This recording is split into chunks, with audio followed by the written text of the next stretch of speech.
Hai gorgeous, welcome to my place. Terima kasih sudah mengklik video ini. Kasus kali ini merupakan gabungan dari 3 kasus berbeda yang memiliki kesamaan. Kisah pertama merupakan kisah cinta terlarang dari sepasang insan yang dimabuk asmara. Dan kisah selanjutnya tentang 2 pemuda tampan yang sedang mencari jati diri. Namun sayangnya, semua yang terlibat dalam kasus ini harus menghadapi takdirnya sebelum mereka menemukan apa yang mereka cari. Nggak pakai lama? Watch. Maria Paula Gallion dan abangnya yang bernama Michelle merupakan anak dari pasangan Vanco dan Pina Amico. Maria yang bercita-cita ingin menjadi ahli kecantikan digambarkan sebagai gadis yang ceria dan bersemangat. Seperti gadis lainnya, Maria juga memiliki kekasih yang telah dipacarinya selama 3 tahun. Namun keluarganya merasa tidak senang karena sang kekasih yang bernama Ciro Migliore merupakan seorang pria transgender. Keluarganya menentang keras hubungan ini dan menganggap Maria berpacaran dengan sesama wanita. Namun Maria yang sangat mencintai Ciro tidak memperdulikan larangan tersebut. Karena hal ini, Michelle yang kesal sering melakukan kekerasan pada Maria yang dianggapnya sudah terinfeksi dan menyimpang. Michelle bahkan sering menggunakan ikat pinggang yang menyebabkan banyak memar di tubuh Maria. Pada Juni 2011, akibat memar yang terlalu banyak, Maria tidak bisa lagi menyembunyikannya, hingga pada akhirnya Ciro dan teman-temannya mengetahui apa yang telah dialami Maria selama ini demi mempertahankan hubungan mereka. Namun saat itu, walaupun Maria menyebut nama Michelle sebagai pelakunya, namun dia tidak pernah menjelek-jelekan abangnya. Hingga satu waktu, keluarganya menemukan sebuah SMS antara Maria dan Ciro, yang di sana Maria mengatakan akan berencana kabur dari rumahnya. Hal ini membuat mereka kembali bertengkar dan Maria pun lagi-lagi mengalami lebam. Pada 13 Juli, Michelle mendatangi rumah Ciro dan mengancamnya agar menjauhi Maria atau Michelle akan membunuhnya. Karena pada saat itu orang tua Ciro sedang berada di rumah, pertengkaran di antara mereka dapat dicegah. Tetapi cinta adalah cinta, yang tidak seorang pun bisa menghalangi sepasang kekasih yang sedang dimabuk asmara. Maria yang ingin hidup bebas bersama Ciro nekat kabur dari rumah selama sebulan dan memutuskan kontak dengan keluarganya. Pada Jumat malam di tanggal 11 September 2020, dengan menggunakan skuter, Maria dan Ciro sedang menuju ke rumah kerabat Ciro, tempat di mana Maria menumpang tinggal selama dalam pelarian. Namun, mereka tidak menyadari jika Michelle telah menunggu di jalanan yang biasa mereka lewati. Ketika melihat Maria dan Ciro, Michelle yang memakai motor mengejar dan menendang skuter Ciro berkali-kali untuk menghentikan mereka. Maria yang tidak menduga kedatangan Michelle berusaha untuk menenangkan abangnya. Namun saat berada di tikungan jalan, Michelle menabrak Ciro hingga skuternya kehilangan kendali dan terjatuh di trotoar. Michelle pun menghampiri Ciro yang berusaha bangun dari aspal dan memukulnya sambil mengusirnya pergi. Sedangkan Maria yang saat itu terlempar jatuh ke pipa air mengalami benturan yang sangat keras. Ketika Michelle memeriksa dan melihat Maria yang sama sekali tidak bergerak, dia pun menyadari jika adiknya telah tewas. Michelle yang merasa panik kemudian menelpon 112 dan menelpon orang tuanya untuk melaporkan hal ini. Setelah kejadian ini, Michelle pun ditangkap dan didakwa atas pembunuhan. Saat diinterogasi, Michelle mengaku telah menendang Ciro untuk memberi mereka pelajaran, namun dia tidak bermaksud membunuh siapapun. Michelle juga membantah bahwa Ciro jatuh karena tendangannya, karena saat motor Ciro terjatuh, Michelle sudah tertinggal jauh di belakang. Bahkan keluarga Maria juga menyatakan jika Michelle mengejar Maria untuk membujuknya agar kembali pulang dan mengklaim bahwa insiden tersebut murni kecelakaan. Di dalam penjara, Michelle menulis surat yang menyatakan jika dia dan keluarganya menentang hubungan mereka bukan karena orientasi Chiro yang menyimpang, melainkan karena gaya hidup Chiro yang tidak bisa diandalkan. Menurut salah seorang kerabat Maria bernama Bruno Mazza, dia mengatakan jika Ibu Maria mencemaskan masa depan putrinya karena Chiro memiliki catatan kriminal. Sang ibu menegaskan jika ingin hidup bersama Maria, Chiro harus menjamin semua kebutuhan Maria, termasuk tempat tinggal yang layak, dan bukannya membiarkan Maria setiap malam pergi dari rumah ke rumah hanya untuk menumpang mandi. Namun apapun itu, hakim melihat apa yang dilakukan Michelle adalah tindakan berbahaya yang berakibat hilangnya nyawa seseorang. Berdasarkan bukti-bukti di TKP, kesaksian Chiro pun dinyatakan benar. Dalam pemakaman Maria yang diadakan di tanggal 15 September 2020, Chiro yang awalnya tidak berani datang, berhasil hadir dengan didampingi oleh petugas polisi untuk melihat jasad Maria terakhir kalinya. Di sana, terlihat keluarga Maria mengundang komunitas pelangi. Namun saat keluarga Maria memposting berita pemakaman dan memasukkan nama Michelle sebagai nama kerabat yang sedang berduka, hal ini menimbulkan protes dari komunitas pelangi yang menganggap jika keluarga Maria telah memasukkan nama pembunuh dalam berita duka. Pejabat pemerintah setempat juga menaruh perhatian pada kasus ini. Mereka menilai jika kasus Maria akibat dari kurangnya rasa toleransi dan fenomena pelangi yang menyebabkan kematian. Pada Februari 2021, Chiro ditangkap atas tuduhan pengedaran obras yang dicurigai dilakukannya sejak tahun 2018. Dia dikirim ke penjara wanita Pozzuoli. Walaupun Chiro mengklaim dirinya sebagai pria, tetapi setelah diidentifikasi, Chiro dinyatakan masih sebagai wanita. Di tanggal 2 Maret 2021, Michelle menghadiri sidang awal untuk meninjau tuduhan jaksa atas dakwaan pembunuhan tidak disengaja yang mengakibatkan kematian. Hingga saat ini, sidangnya masih berjalan dan Michelle berada di penjara di Napoli.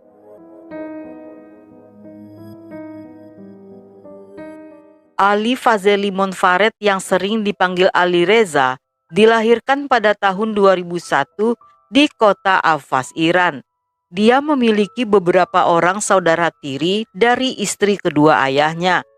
Di mata teman-temannya, Ali digambarkan sebagai pria modis, suka modeling, dan tertarik dengan make up yang berharap satu hari nanti akan menjadi terkenal. Ali aktif di media sosialnya dan sering membuat video lip sync dari lagu-lagu Iran. Kehidupannya juga tampak glamor seperti yang terpampang di media sosialnya. Walaupun teman-temannya tidak mengetahui jika Ali adalah seorang pelangi, tetapi mereka menyadari jika saat itu Ali sedang menghadapi tekanan dari keluarganya karena gaya berpakaiannya yang dianggap aneh. Setiap kali Ali keluar rumah dengan menggunakan sedikit riasan, masyarakat di kotanya akan memandang rendah dan melecehkannya. Ali juga tidak begitu dekat dengan saudara tirinya yang sering mengkritik cara berpakaian serta menghujat wajah Ali yang telah mendapatkan operasi. Dia juga tidak suka dengan gaya hidup adik tirinya yang menurutnya sangat tidak biasa. Hal ini membuat Ali sering mendapatkan ancaman pembunuhan dari keluarga pihak ayahnya. Namun yang paling membuat Ali kecewa, sang ayah alih-alih membela dirinya, dia justru lebih berpihak pada keluarganya.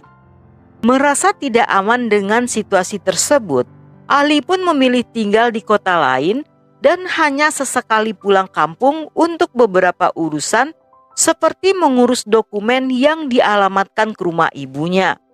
Walaupun telah tinggal jauh, namun hidup di Iran sebagai seorang pelangi sangatlah tidak mudah. Selain dianggap tabu, Hubungan sesama pelangi merupakan perbuatan ilegal dan bisa dihukum mati. Kemanapun dia pergi selagi masih tinggal di Iran, dia akan selalu merasa terancam. Ali juga tidak berdaya untuk melaporkan ancaman pada polisi karena dia justru akan dituntut balik oleh pihak berwenang jika ketahuan sebagai seorang pelangi.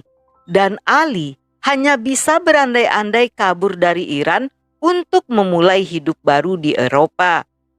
Di tahun 2019, Ali mengikuti sebuah akun media sosial untuk komunitas pelangi dengan tujuan untuk mencari dukungan. Disinilah pada akhirnya dia berkenalan dengan seorang pria Iran lainnya bernama Agil Abiyat yang telah dulu kabur ke Turki. Mereka pun menjadi dekat dan menjalani hubungan LDR melalui telepon dan video call. Ali bahkan memperkenalkan Agil pada ibunya dengan mengakuinya sebagai teman. Bagi Agil, Ali adalah orang baik dengan pendirian yang teguh. Mereka merasakan penderitaan dan tekanan yang sama dari keluarga serta lingkungan masing-masing. Hubungan yang intens ini membuat mereka semakin dekat hingga mereka berencana di masa depan untuk tinggal bersama di Eropa tanpa harus mencemaskan teror seperti sebelumnya. Saat itu Ali memutuskan untuk pindah ke Turki. Namun untuk dapat pergi dari Iran, Ali harus mengajukan penangguhan wajib militer dengan alasan orientasinya yang berbeda. Di Iran, terdapat aturan wajib militer bagi seluruh pria, namun terdapat pengecualian bagi kaum pelangi karena dianggap memiliki gangguan mental. Ketika surat penangguhan tersebut dikirimkan oleh pihak berwenang ke alamat rumah Ibu Ali, saat itu Ali sedang tidak berada di sana. Surat itu ditemukan dan dibuka oleh saudara tiri serta dua sepupunya hingga terbongkarlah rahasia yang selama ini disimpan Ali. Mereka bertiga kemudian merencanakan pembunuhan dengan menyatakannya sebagai honor killing karena Ali dianggap telah menjadi aib keluarga. Sementara Ali yang belum tahu jika suratnya telah dibuka, pada tanggal 4 Mei 2021 saat sedang berada di rumah ibunya, Ali pergi ke sebuah toko untuk menjual ponsel yang uangnya akan dibelikan tiket ke Turki. Saat akan kembali ke rumah, seorang pria menemui Ali dan mengatakan jika ayahnya sedang mencari. Pria itu pun memaksa Ali masuk ke dalam mobil dan dibawa ke sebuah pedesaan bernama Borumi. Sesampainya di sana, Ali tidak melihat ayahnya, melainkan abang tiri dan dua sepupunya yang tanpa banyak bicara menyeret dan membunuhnya sebelum akhirnya memisahkan kepala dan tubuh Ali. Jasad pemuda malang itu pun dibuang sembarangan di balik pohon palem. Setelah Ali tewas, kerabat ayahnya meminta Ibu Ali untuk datang ke desa itu. Sesampainya di sana, Ibu Ali menemukan jasad sang putra yang sudah tidak utuh. Sang ibu sangat syok melihat kematian putra tunggalnya hingga harus dilarikan ke rumah sakit. Dia tidak pernah membayangkan jika sehari sebelumnya saat Ali menelpon merupakan hari terakhir dia mendengar suara sang putra. Kematian Ali pun dilaporkan oleh sebuah kelompok pelangi di Iran yang mencurigai pelakunya merupakan keluarga Ali. Namun setelah beberapa hari berlalu, mereka masih belum mendengar adanya penangkapan terhadap tersangka. Sedangkan tersangka sejak malam kejadian telah melarikan diri. Setelah mendapatkan tekanan dari banyak pihak serta terkumpulnya bukti-bukti, ketiga pelaku berhasil ditangkap. Mereka akan didakwa atas kasus pembunuhan berencana. Hingga saat ini mereka masih menunggu persidangan yang tertunda akibat pandemi. Berita kematian Ali telah memicu banyak kecaman internasional dan banyak pesohor yang menunjukkan rasa duka cita. Seorang aktivis Iran yang tinggal di pengasingan di New York bernama Masih Alinejad memanfaatkan kejadian ini untuk melakukan kampanye di akun medsosnya tentang diskriminasi kaum pelangi di Iran. Kasus Ali juga menimbulkan trauma bagi para pelangi di Iran yang mengirim surat pada proyek Suaka LGBT dan mengatakan jika mereka tidak ingin menjadi Ali Reza yang berikutnya.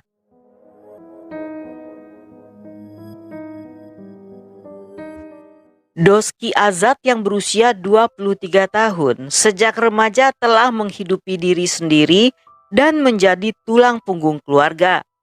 Namun walaupun Doski telah berkorban banyak bagi mereka, keluarganya tidak menyukainya karena Doski berbeda dari saudara-saudaranya. Doski yang feminim tidak diterima di antara keluarga besar mereka. Setiap kali dia datang berkunjung ke rumah kerabatnya, mereka akan mengusir sambil mengancam.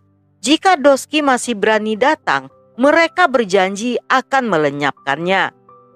Karena takut akan keselamatannya, sejak 5 tahun yang lalu, Doski pindah dan tinggal di apartemen di pusat kota Duhok, Iran. Di sana, dia bekerja di salon lokal bernama Masike sebagai seorang penata rias dan punya banyak teman. Keinginannya sederhana, dia hanya ingin menjalani kehidupan yang tenang. Sebagai makeup artist kenamaan, keahliannya tidak diragukan lagi dan telah mendapatkan reputasi yang baik. Menurut teman-temannya, Doski adalah pribadi yang hebat dan semua orang menyayanginya. Doski adalah orang yang populer di lingkungannya. Dia individu yang baik yang tidak ingin melihat orang lain bersedih. Dia terkenal di media sosial yang menginspirasi komunitas trans di wilayah tersebut. Walaupun telah pindah bertahun-tahun yang lalu, tetapi dia masih terus menerima ancaman dari keluarganya hingga dia harus berpindah-pindah rumah demi keamanan. Sejak tahun 2021, hubungannya dengan keluarga semakin memburuk ketika Doski memutuskan merubah total penampilannya untuk menjadi seorang wanita. Ayahnya bahkan pernah menyita paspor dan kartu identitasnya. Ketika Doski melaporkan ke polisi semua pelecehan yang dialaminya, mereka hanya menyarankan untuk meninggalkan kota demi keselamatan. Di tanggal 27 Januari 2022, Doski tidak muncul ke sebuah pertemuan yang sudah dijadwalkan. Menurut temannya, hal ini tidak seperti kebiasaan Doski yang selalu tepat waktu atau mengabari jika tidak bisa hadir. Temannya merasa ada sesuatu yang terjadi dan melaporkan pada polisi. Pada tanggal 31 Januari 2022, polisi mendapatkan laporan tentang sesosok jasad di daerah Babukse, distrik Manges yang berada di pinggiran Duhok. Doski ditemukan dengan kondisi tangan diikat dan tubuhnya ditinggalkan di selokan dangkal. Hasil otopsi menyatakan jika Doski telah ditembak di dada dan di kepala tepat 3 hari sebelum jasadnya ditemukan. Menurut polisi, keterbukaan Doski tentang orientasinya di media sosial lah yang menjadi motif pembunuhannya. Mereka mengidentifikasi pelakunya merupakan saudara laki-laki Doski bernama Cakdar Azad yang diduga tinggal di Jerman atau Belgia selama 8 tahun sebelum akhirnya kembali ke Irak hanya untuk melakukan honor killing. Polisi pun bekerja sama dengan Interpol untuk menemukan keberadaan Cakdar yang berhasil melarikan diri melalui Turki. Hingga saat ini, kasusnya masih berjalan. Tewasnya Doski mengejutkan banyak orang yang mengenalnya. Salah seorang teman yang mendengar kabar tersebut justru tertawa dan mengira berita itu bohong. Namun ketika dia mencoba menelpon Doski dan tidak dijawab, saat itulah dia percaya tentang kebenaran berita itu. Menurut seorang aktivis HAM bernama Abdul Rahman Bamerni, mereka dilahirkan seperti itu. Jadi masyarakat harus menerima mereka apa adanya dan kita tidak boleh membunuh seseorang hanya karena mereka berbeda.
Dan sampai di sini dulu cerita kita kali ini. Semoga kalian suka dengan ceritanya. Jangan lupa subscribe, like, komen, dan share sebanyak-banyaknya ke media sosial kalian. Dan buat kalian yang masih betah hingga akhir, thank you, love you, have a nice day, and then see ya.